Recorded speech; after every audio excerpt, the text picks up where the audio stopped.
आज आरएसएस की समन्वय बैठक केरल के पलक्कड़ में हो रही है और इस बैठक में विधानसभा चुनावों से लेकर बीजेपी के साथ कोऑर्डिनेशन जैसे तमाम बड़े मुद्दों पर चर्चा की जाएगी। जानकारी ये है कि बांग्लादेश में प्रताड़ित किए गए हिंदुओं को लेकर भी इस बैठक में चर्चा की जाएगी। ये समन्वय बैठक केरल के पलक्कड़ में हो रही है। बैठक 32 सहयोगी संगठनों के 320 प्रतिनिधि इसमें शामिल हैं, जिसमें आरएसएस की ओर से संघ प्रमुख मोहन भागवत, महासचिव दत्तात्रेय होसबोले के अलावा सभी 6 संयुक्त महासचिव और अन्य वरिष्ठ पदाधिकारी भाग ले रहे हैं। तो वहीं बीजेपी की तरफ से पार्टी प्रमुख जेपी नड्डा, महासचिव बीएल संतोष और संयुक्त महासचिव शिवप्रकाश समेत अन्य लोग इसमें शामिल हो रहे हैं। तो ये तो रहे वो पदाधिकारी जो इस बैठक में शामिल हो रहे हैं। अब इस बैठक का मसौदा क्या है या इस बैठक के मुद्दे क्या हैं, ये भी फटाफट से आपके सामने रख देती हूँ। 3 दिनों तक चलने वाली समन्वय बैठक में 4 राज्यों के चुनाव, बीजेपी का अगला अध्यक्ष, बांग्लादेश में हिंदुओं पर हो रहे अत्याचार जैसे कई विषयों पर चर्चा की उम्मीद है। बता दें कि पिछले 45 दिन में तीसरी बार होगा जब राष्ट्रीय स्वयंसेवक संघ की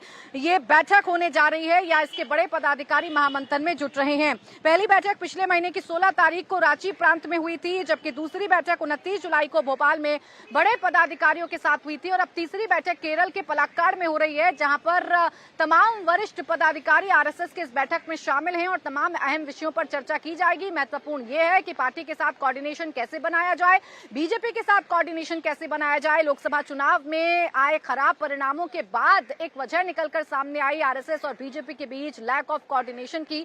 ये कोऑर्डिनेशन कैसे दुरुस्त किया जाएगा, इस पर भी चर्चा की जाएगी। साथ ही साथ जो विधानसभा चुनाव राज्यों में होने हैं उन राज्यों को लेकर भी चर्चा की जाएगी। बांग्लादेश में हिंदुओं पर बढ़ रहे अत्याचार को लेकर भी चर्चा की जाएगी। तो इसके साथ ही साथ आपको ये भी जानकारी दे दें कि बीजेपी का अगला अध्यक्ष कौन होगा, इसको लेकर भी इस बैठक में चर्चा की जाएगी। 3 दिनों तक ये बैठक चलने वाली है। इस बैठक का आगाज हो चुका है। केरल के पलक्कड़ में ये बैठक हो रही है। 32 सहयोगी संगठनों के 320 प्रतिनिधि इस बैठक में शामिल हो रहे हैं। आपको जानकारी दे दें कि आरएसएस की ओर से संघ प्रमुख मोहन भागवत, महासचिव दत्तात्रेय होसबोले इस बैठक में शामिल हो चुके हैं। वो इस बैठक में मौजूद हैं और लगातार इस बैठक में चर्चाएं जो हैं वो चल रही हैं आगामी विधानसभा चुनावों को लेकर, कोऑर्डिनेशन को लेकर, बांग्लादेशी हिंदुओं पर बढ़ रहे अत्याचार को लेकर, बीजेपी के अध्यक्ष पद को लेकर इस बैठक में चर्चा संभव है। इस बैठक में इन बड़े मुद्दों को उठाया जा सकता है।